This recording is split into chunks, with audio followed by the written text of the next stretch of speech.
Good evening అండి. Raj news ప్రజానికానికి, అదేవిధంగా ఒక్క నిమిషం శ్రీకాంత్ అవకాశం ఇస్తారా? గారికి, మధ్యలో కట్ అయిపోయింది, సారీ. శేష్ గారికి, అదేవిధంగా రాజు గారు 1 రాజు సెకండ్. గారికి, అదేవిధంగా శేష్ గారికి అందరికి కూడా ఇప్పుడు ముఖ్యంగా ఏంటంటే మొన్న జరిగిన 3 విడతలుగా గ్రామ పంచాయతీ ఎన్నికలు జరిగినాయి. చాలా స్పష్టంగా మెజార్టీ వచ్చింది. మనం చూసాం. యాక్చువల్గా ఏంటంటే దాదాపు కాంగ్రెస్ పార్టీకి 8,335 సర్పంచ్ స్థానాలు, అదేవిధంగా బీఆర్ఎస్ బీజేపీ కూటమికి 4,221 స్థానాలు, అంటే 33% వాళ్ళకు, 66% మాకు వచ్చినాయి. దాదాపుగా చాలా స్పష్టమైన మెజార్టీ, 1 అంటే 3/200 మెజార్టీ చాలా స్పష్టంగా తెలంగాణలో కాంగ్రెస్ పార్టీకి ప్రజలు పట్టాభిషేకం చేశారు.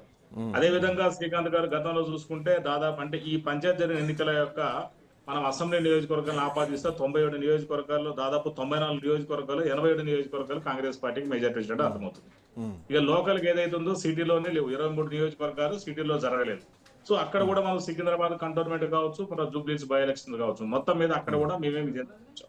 సో టోటల్ చూసుకుంటే రాష్ట్రంలో కాంగ్రెస్ పార్టీ అదే హవా కొనసాగుతుంది. అంటే 2023 నవంబర్లో కావచ్చు, 2024 మేలో జనరల్ అసలు పార్లమెంట్ ఎన్నికలు కావచ్చు, ఇప్పటిదాకా కూడా కాంగ్రెస్ అదే విధంగా హవా కంటిన్యూ అవుతుంది.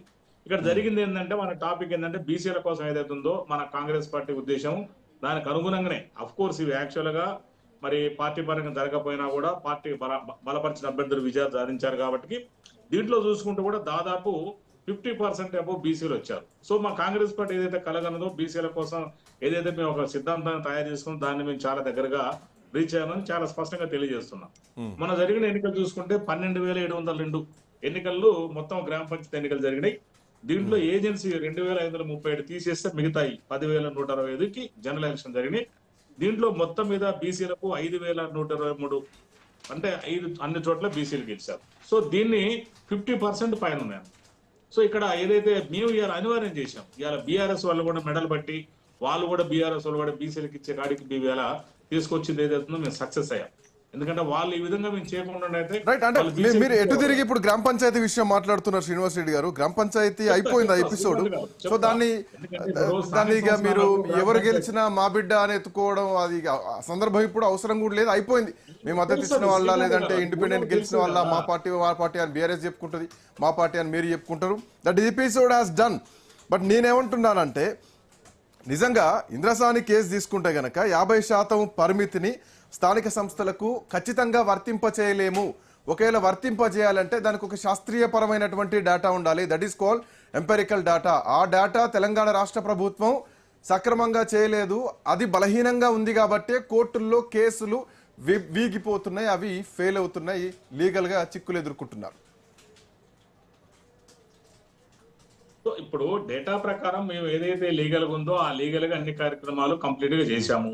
42% కి కట్టుబడి ఉన్నాం మేము.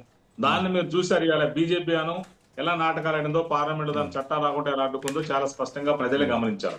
ఇవాళ మేము ఎక్కడ కూడా మా సిద్ధశుద్ధి అందరూ కూడా ప్రజలు మొత్తం కూడా అందరూ చూస్తున్నారు.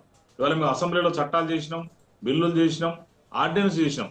అన్ని చోట్ల కూడా బీఆర్ఎస్ బీజేపీ ఇక్కడనేమో అసెంబ్లీలోనేమో సహకరించి ఢిల్లీకి వెళ్లే వరకే అక్కడేమో అడ్డుకోవడం జరుగుతుంది. చాలా స్పష్టంగా మీరు గమనించాలి శ్రీకాంత్ గారు. ఎక్కడ కూడా సో మేము ఎక్కడ కూడా బీసీలకు 42% మా డిక్లరేషన్ ప్రకారము, కామారెడ్డి డిక్లరేషన్ కి మేము కట్టుబడి ఉన్నాం. బీసీలకు ఇచ్చే ప్రయత్నంలోనే ఉన్నాం మేము. ఇవాళ మీరు అన్నారు ఇందాక ఒక మాట, ఇవాళ మేము గెలిచిన వాళ్ళందరినీ ఊళ్ళలో గ్రామ పంచాయతీలో గెలిచిన వాళ్ళు మా పార్టీ అంటే మా పార్టీ అనుకోవడానికి అంత ఈజీ కాదండి. ఎందుకంటే ఊళ్ళలో గెలిచిన తర్వాత కూడా వాళ్ళు ఊళ్ళలో పాంప్లెట్లు పంచి పెడతారు, ఇట్లా క్లియర్గా ఉంటాయి. అంత ఈజీగా ఏమి ఉండదు ఇక్కడ. వాళ్ళు ఏ పార్టీ బలపరిచింది అనేది, అంటే నేను గ్రామీణం నుంచి వచ్చినా కాబట్టి తెలుసు నాకు క్లియర్ గా. మనం ఈజీగా వాడు మావాడే వీడు మావాడు అనుకోవడానికి అంత ఈజీగా ఏమి ఉండదు. ఎందుకంటే క్లియర్ గా ఆ ఊర్లో ఇప్పుడు మా ఊరు ఉందంటే ఏ పార్టీ గెలిచిందో తెలుస్తుంది, జగమెరిగిన సత్యం.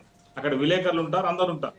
సో దాని ప్రకారం మేము చెప్తున్నాం. ఇక్కడ టీఆర్ఎస్ వాళ్ళు ఏంటంటే ఇలా కేటీఆర్ గారు నాయకత్వాన్ని కాపాడుకోవడం కోసం నేను ఎంత గెలిచాను. రైట్.